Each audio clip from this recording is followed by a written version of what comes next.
మహేష్ బాబు రికార్డుని బద్దలు కొట్టాడు బాలయ్య. ఓవర్సీస్ లో మహేష్ మొనగాడు అన్న విషయం తెలిసిందే.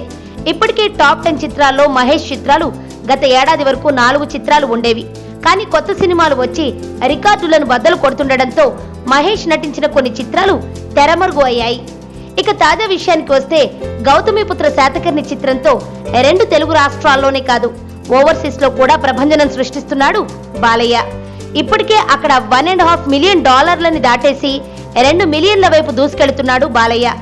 మహేష్ నటించిన సీతమ్మ వాకిట్లో సిరిమల్లె చెట్టు చిత్రం $1,35,300 ఫుల్ రన్ లో వసూలు చేయగా, బాలయ్య గౌతమిపుత్ర శాతకర్ణి కేవలం 17 రోజుల్లోనే ఆ రికార్డును బద్దలు కొట్టి $1,68,882 వసూలు చేసి $2 మిలియన్ వైపు దూసుకుపోతోంది. ఫుల్ రన్ లో $2 మిలియన్ అవలీలగా దాటేయగలదని నమ్మకంగా ఉన్నారు ఆ చిత్ర యూనిట్. 50 కోట్ల లోపు బడ్జెట్ తో తెరకెక్కిన గౌతమిపుత్ర శాతకర్ణి ఇప్పటికే దాదాపు 60 కోట్ల షేర్ ని రాబట్టి సంచలనం సృష్టించింది. నిర్మాతలను, బయ్యర్లని లాభాల్లో ముంచెత్తింది.